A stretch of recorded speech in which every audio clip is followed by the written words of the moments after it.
नमस्कार, सत श्री अकाल, राम राम सा, खम्मा-गणी, वणक्कम, प्रणाम। आप सभी का ऑल्ट मीट मीडिया में फिर से स्वागत है। हमारे साथ जुड़े हुए शमीक मोइत्रा जी। ईरान पर इस वक्त बहुत बड़ी डेवलपमेंट आ रही है। कुछ पिक्चर्स ऐसी आई हैं कि ईरान का पूरा एयर स्पेस बंद हो चुका है and thanks to Pakistan everybody is having a gala time. Let's get started. Shamik ji, a very warm welcome on the show. सबको प्रणाम और एकदम पॉइंट पे आता हूं. So there are three developments which we have to highlight. Number one, there are unconfirmed but strong reports suggesting US troops are poised on the border of Balochistan, Pakistan and Sistan, Balochistan. Sistan, Balochistan Iran में है, Balochistan, Pakistan obviously Pakistan में है. क्या तादाद है, कितने लोग हैं, किस टाइप के ट्रूप्स हैं, फोर्सेस हैं, ये सब अभी पता नहीं है. But one can safely assume there will be special forces, there'll be airlift, there'll be combat aircraft which obviously will probably fly from USS Abraham Lincoln, जो उनका Gerald Ford class सबसे बड़ा सुपर कैरियर है. And obviously they also have a drone force in a base within the Kalat region. तो ये है, unconfirmed है, ये लोग स्ट्राइक करेंगे कि नहीं, will they ingress, we don't know yet. Number one. Number two, Pakistan में इंटरनेट बंद है.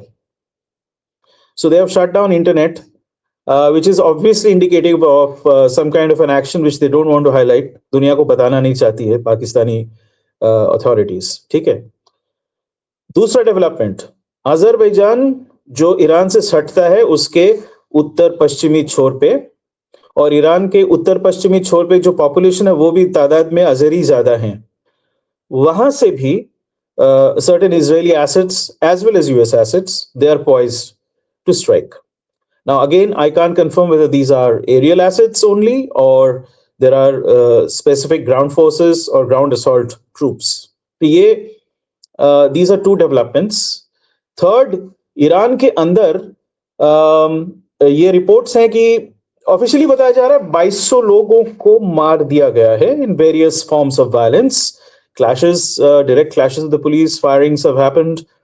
कुछ स्थानों पे IRGC के लोग भी उतरे हैं मैदान में.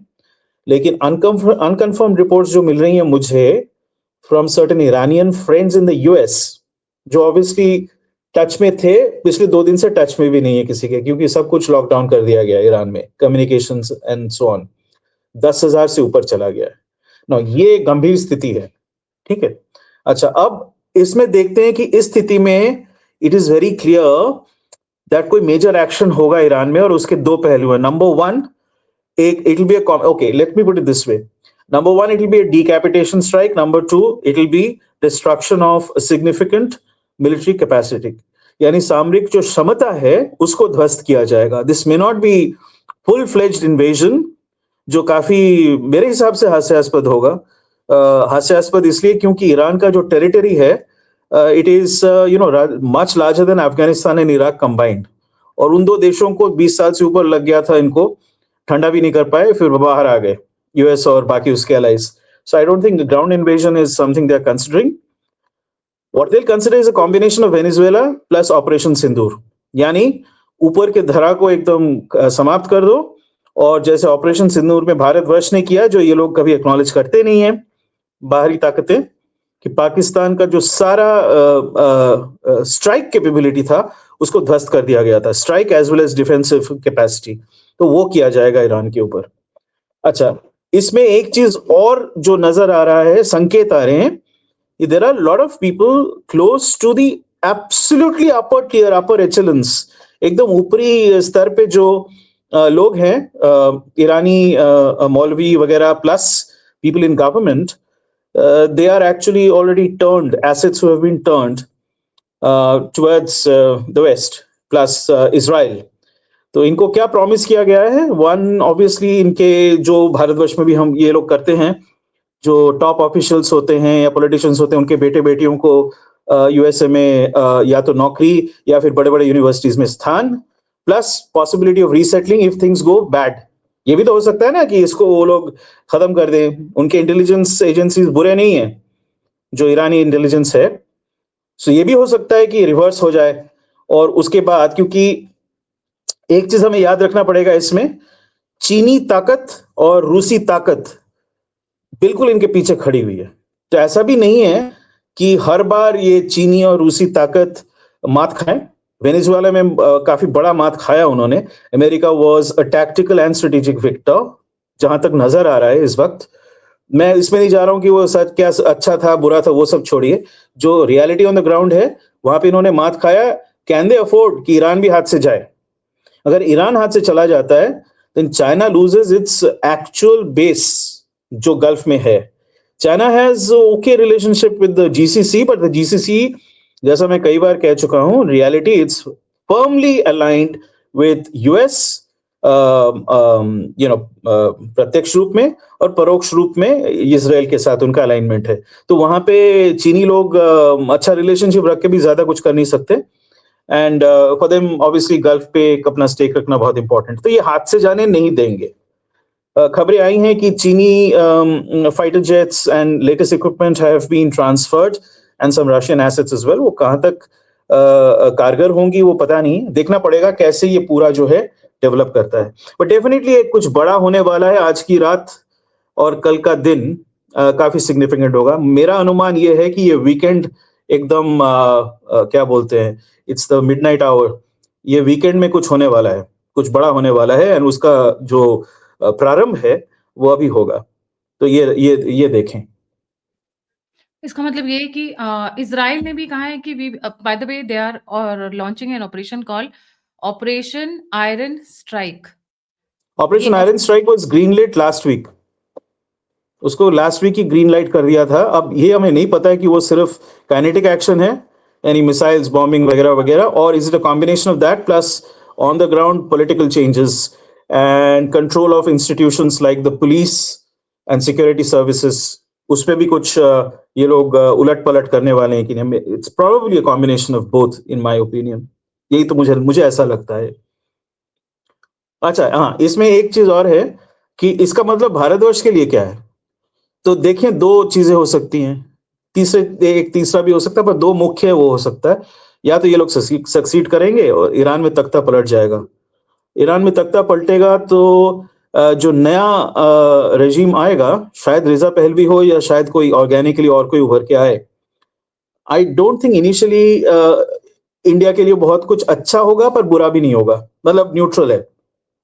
वो चाबहार वाला जो लॉजिक था ना, कि चाबहार से आईएनएसटीसी निकाल के रशिया के through go through the Arctic and also supply Europe, तो वो रूट थोड़ा सा बंद हो जाता है। मतलब वो मार्ग जो है वो रहेगा, पर वो स्लो हो जाएगा, उसका डेवलपमेंट स्लो हो जाएगा। That said, we are already hedged. जैसे कि मैंने दूसरे पॉडकास्ट में भी कहा था, दो पॉडकास्ट में मैंने कहा है, आईमेक का जो मार्ग है ना, वो इंडिया के लिए ज्यादा महत्वपूर्ण है स्ट्रेटेजिकली। उसमें यूरोप स्टेक्ड इन है, जीसीसी प्लस इजराइल स्टेक्ड इन है। यूएस को उससे कोई दिक्कत तो नहीं है, क्योंकि इजराइल स्टेक्ड इन है। ठीक है, तो ये जो मार्ग है, ये हमारा हेज तो ऑलरेडी है ट्रेडिंग के लिए। जैसा मैंने दूसरे अपने उसमें कहा था कि यूरोप और इंडिया का फ्री ट्रेड एग्रीमेंट होने वाला है। वो एफटीए जो है, वो आईमेक, ये एक दूसरे के पूरक हैं, ये एक दूसरे को सपोर्ट करते हैं। तो अगर मान लीजिए वो आईएनएसटीसी बंद हो जाता है because of the changes in Iran, उससे कुछ खास होने वाला नहीं है, ये चलेगा अपना। और अगर चेंज नहीं होता, उसको रिवर्स कर दिया जाता है, तो business as usual for India. So India ने आई थिंक बहुत स्मार्टली खेला है इस कार्ड को। इंडिया ने क्या किया है कि दोनों तरफ से हेज करके रखा है, और दोनों पार्टीज, कोई भी इस चीज में इंडिया के खिलाफ नहीं है, खिलाफत नहीं है। बट हाँ, ये जरूर कह सकते हैं, एक चीज स्लो हो जाएगा, दूसरा टेक ऑफ करेगा। पर उसी को तो हेज कहते हैं ना, कि अगर एक चीज ना काम करे, यू हेज योर ऑप्शन और क्रिएट अनदर ऑप्शन, जिससे वो चीज दूसरे तरीके से हो। हमें क्या करना है, हमें ट्रेड करना है, हमें शॉर्टर रूट्स चाहिए, हमें नए मार्केट्स चाहिए। तो either way we are going to get it, और इवेंचुअली वो नॉर्दर्न वाला भी खुल जाएगा। मान लो रेजा पहलवी आ जाता है, तो वो क्या मना करता रहेगा, नहीं नहीं नहीं नहीं मुझे नहीं करना है, आप बहुत गंदे लोग, ऐसा तो कुछ नहीं होगा ना। अल्टीमेटली वो डिप्लोमेटिकली कुछ सोल्यूशन निकाला जाएगा। एंड ये भी देखें कि ऐसा नहीं है कि US and Russia are entirely antagonistic. वो बहुत इंटरेस्टिंग डेवलपमेंट है। You might even see Russia combining with Europe as USA withdraws from that region. जहां से यूएस विथड्रॉ नहीं कर सकता वो है Gulf region, South East Asia and Africa. पूरी तरह विथड्रॉ नहीं करेगा, क्योंकि ये रिसोर्स रिच रीजन्स हैं। ये क्षेत्र जो है वो उनके एआई इकोनॉमी के लिए, रेयर अर्थ हो गया, एनर्जी सोर्सेस हो गए, या फिर आप ऑल्टरनेटिव एनर्जी सोर्स करना चाहते हो, इन सब चीजों के लिए एसेंशियल है। यूरोप नहीं है। यूरोप के पास कोई मिनरल रिसोर्सेज या संसाधन नहीं है, जो है वो यूक्रेन में है और उसका तो ऑलरेडी बंटाधार हो गया। तो इसलिए बहुत इंटरेस्टिंग हो सकता है। मुझे तो ऐसा नहीं प्रतीत होता कि यूक्रेन रशिया अनसेटलेबल है और यूरोप और रशिया हमेशा दुश्मन रहेंगे, specially if as we have explained in the other podcast, Greenland USA ले लेता है, जो 100% मुझे तो लगता है वो ले लेगी। वो ले लेती है तो फिर यूरोप और इनका विच्छेद हो जाएगा। आज ही ग्रीनलैंड के कई रिप्रेजेंटेटिव्स, डेनमार्क के कई representatives have gone and met the vice president JD Vance and a lot of other officials in US. The meetings have started already in the background. But coming back to Iran, यहाँ के जो पहलवार रेजा Pahlavi हैं, sorry, he is saying on record, a free Iran will recognize the state of Israel immediately, and friendship with America and its people will be restored. Iran without the Islamic regime is a peace-loving country. A free man is a force of free Iran is a force of peace. मुझे ऐसा लगता है शमिक जी, जैसा आपने बोला weekend पे, weekend is almost begun, tomorrow is Friday, TGF, tomorrow is Friday, right? तो उस स्टाइल में कल से शुरू हो जाएगा। मुझे ऐसा लगता है by this weekend they will take the big actions, whatever they have planned.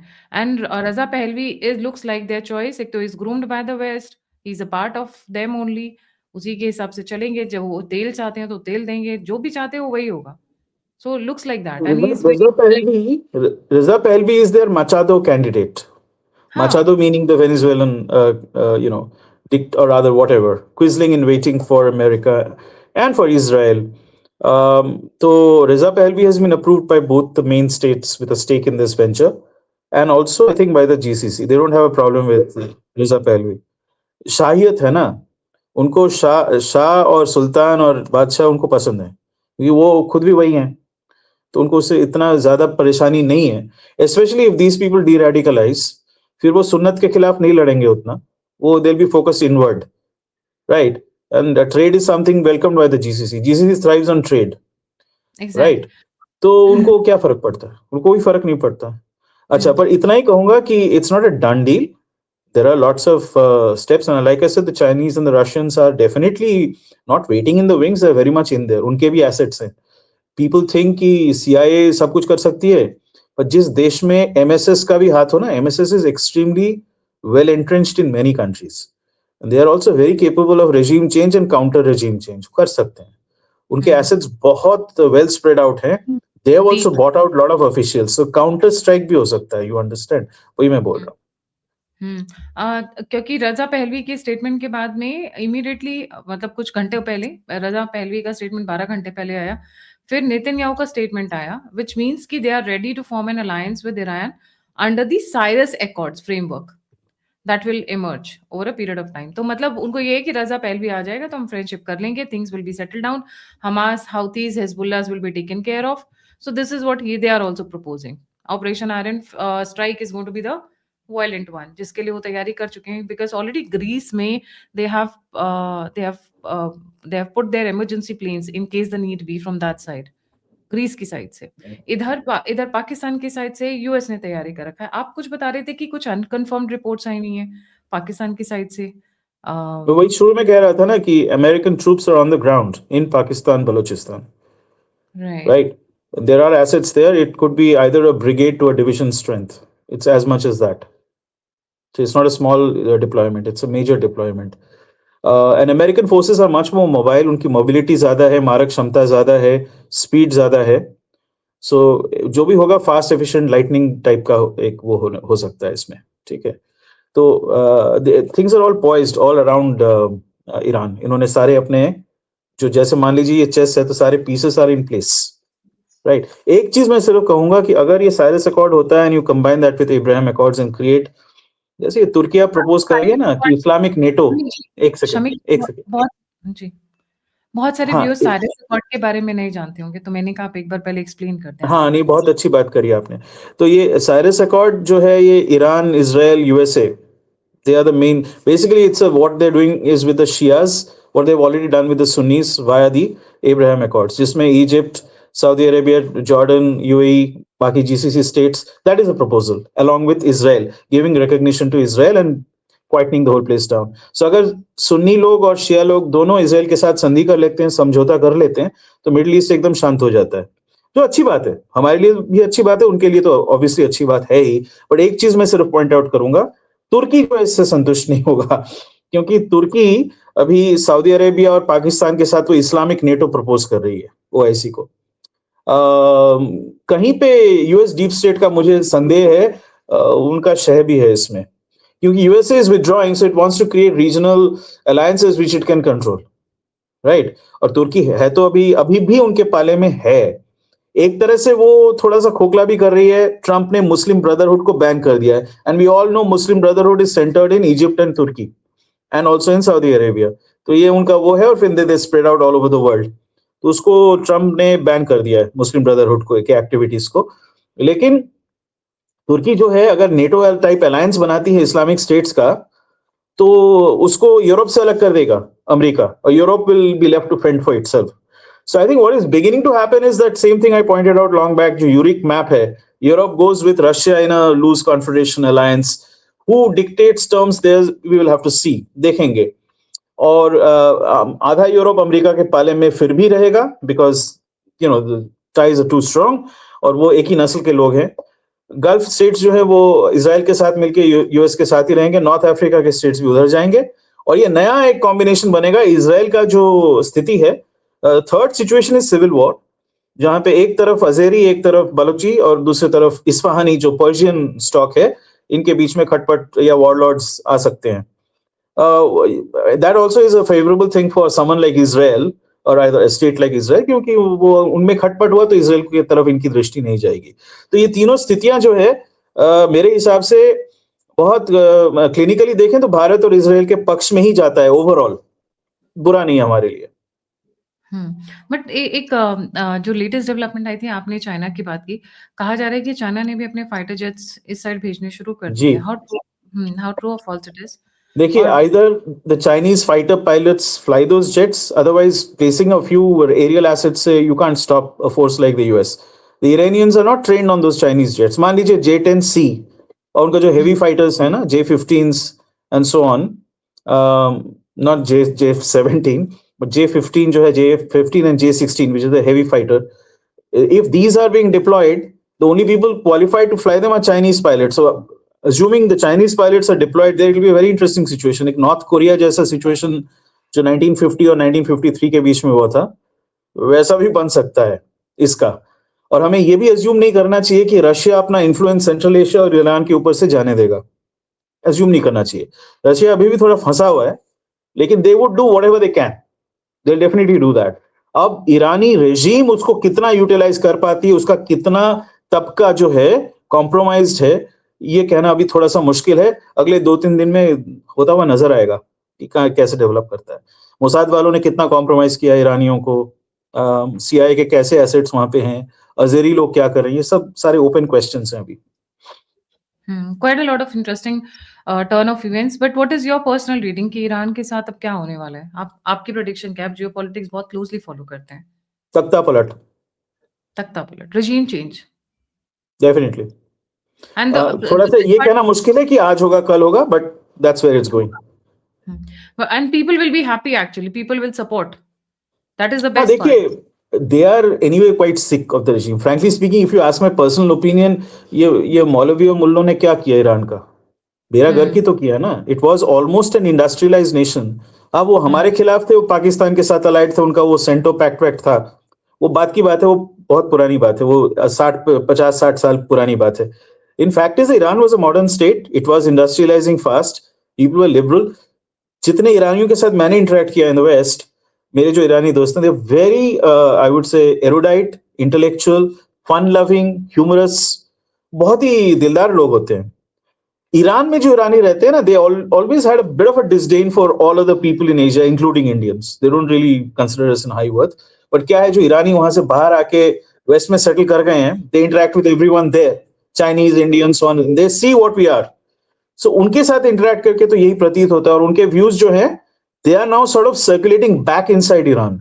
Iran में जो इंटरनेट वगैरह बंद किया ना, टेलीकॉम बंद किया, उसका एक कारण तो ये कि वहां से आइडियाज लाके इनको they were being induced and infected with those ideas. So that's why the regime, from their perspective, infectious है. बट मुझे वो बुरा नहीं लगता. मैं यही कह रहा हूँ कि नेट नेट हमारे लिए अच्छा है, चाहे वो regime change immediately हो या in the near future हो, नेट नेट वो बुरा नहीं है पूरे रीजन के लिए, आप बिकॉज ऐसा ये क्यों एक कांटा बन चुका है. ये हमारे लिए कैसे अच्छा है आपके हिसाब से? हमारे लिए इसलिए अच्छा है because the entire reason becomes very stable. आप क्या चाहते हो कि हिजबुल्लाह और हुती लोग हमारे आईएमएफ पे अटैक करते रहे? वो करेंगे. जैसे ही इजराइल इसमें आता है ना, उनके लिए अटैक का जरिया बन जाता है. And they listen to the masters in Iran. और ये हमें कभी नहीं समझना चाहिए कि ईरानी लोग जो हमारे बहुत बड़े दोस्त हैं, वो कुछ नहीं, at best they are neutral. Reza Pahlavi उस समय सेंटो के चलते ही was anti India because he was supporting Pakistan. Sabre jets दिए उसने, स्टार फाइटर्स दिए पाकिस्तान को अपने उससे कि आप ले जाओ, इस्तेमाल करो. M60 टैंक्स दिए, वो डायरेक्टली अमेरिका से नहीं आए थे. ठीक है, असला वगैरह सब कुछ दे रहा था वो, क्योंकि वो तो बहुत बड़ा एक अपने आप को इस्लामी चैंपियन बनाना चाहता था उस समय. But forget that.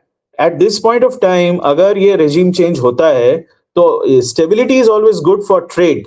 Stability is what we want. हाँ, हमारा INSTC क्या होगा क्वेश्चन मार्क है, बट अल्टीमेटली वो रुकेगा नहीं. It will get resolve one way और the other. Like I said, like India, Russia has begun playing smartly.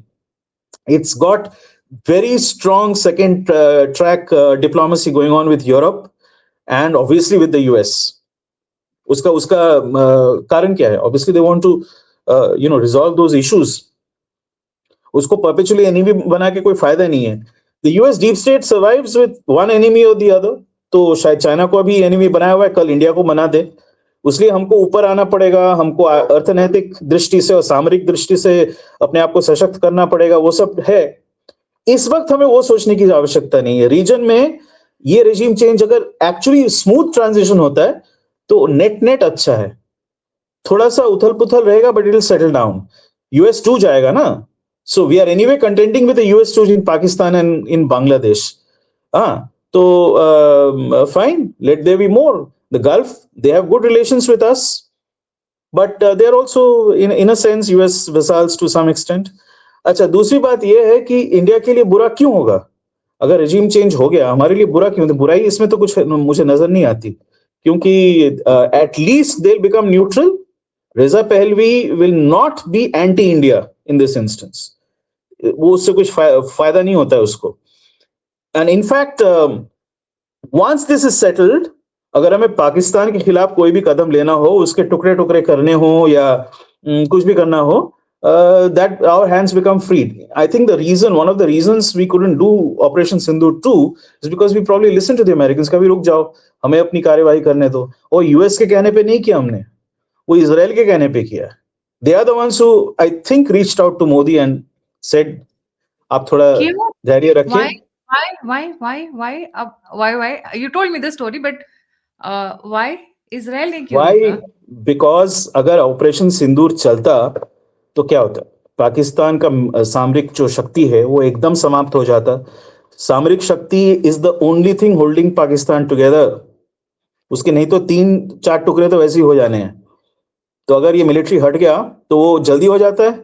और अगर वो होता है तो in that situation where there is tremendous upheaval and almost full fledged civil war, उस समय क्या can Pakistan be used as a rational base for striking against Iran?